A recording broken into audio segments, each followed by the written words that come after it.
नमस्कार दोस्तों। तो जुलाई महीना ख़त्म होने को आ गया और हम जुलाई महीने का रिव्यू पढ़ के आपको बताना चाहते हैं कि इस महीने में हमने क्या-क्या किया। अमूमन तो हम लोग मैं पहले ही आपको बता दूँ कि हम लोग इतवार के दिन और गुरुवार के दिन हम यूट्यूब पर लॉन्ग वीडियो करते हैं, जिसमें किसी साहित्यकार, लेखक, किताब या एक पॉडकास्ट होती है और एक लम्हे करके मैं अपना पढ़ती हूँ को विषय पे पढ़ती हूँ, जिसमें मैं अपनी नज़्में पढ़ती हूँ, जो कि आप लोगों की फ़रमाइश है। और बाकी दिन 3-3 4-4 लाइन के सुबह-शाम, यानी सुबह, सुबह सलामत और रात को शब ख़ैर में 3-3 लाइन की नज़्में पढ़ती हूँ।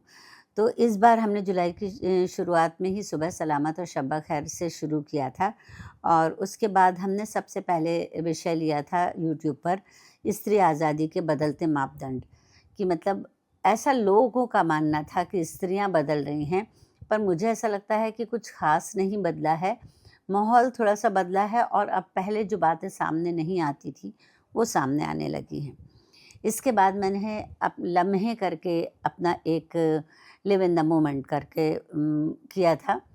तो वो मोमेंट मैंने कुछ जो हैं जिनमें मैंने उन नज़्मों को लिखा था जो मेरे दिल के काफ़ी करीब हैं और लोगों ने उसे बहुत पसंद किया और इस तरीके की फ़रमाइश भी आई कि मुझे अपनी नज़्म भी पढ़नी चाहिए। तो ठीक है दोस्तों, मैंने आपकी बात मान ली और अपनी नज़्में पढ़ी उसमें और उसी के तारतम्य में चलते हुए मैंने लम्हे 2 का भी रिकॉर्डिंग कर दी थी और वो भी आप सबने देखी और वो मेरी काफ़ी सराही गई, तो मैंने सोचा मैं इसे आगे कंटिन्यू करूँगी। इसके बाद हम लोगों ने महान साहित्यकार और राइटर, स्क्रिप्ट राइटर, संपादक, दूरदर्शन और जाने क्या-क्या मल्टी टैलेंटेड कमलेश्वर जी के बारे में आपको 2 पार्ट में जर्नी उनकी बताई। पहले पार्ट में हमने उनकी पूरी साहित्यिक यात्रा के बारे में बताया, जो मेरे ख़्याल से बहुत लोगों को पता था लेकिन टुकड़ों-टुकड़ों में पता था। हमने उनका पूरा ए टू ज़ेड, अब पूरा उनका जो साहित्यिक जीवन बीता और उसमें थोड़ा-सा उनके बचपन का भी बताया।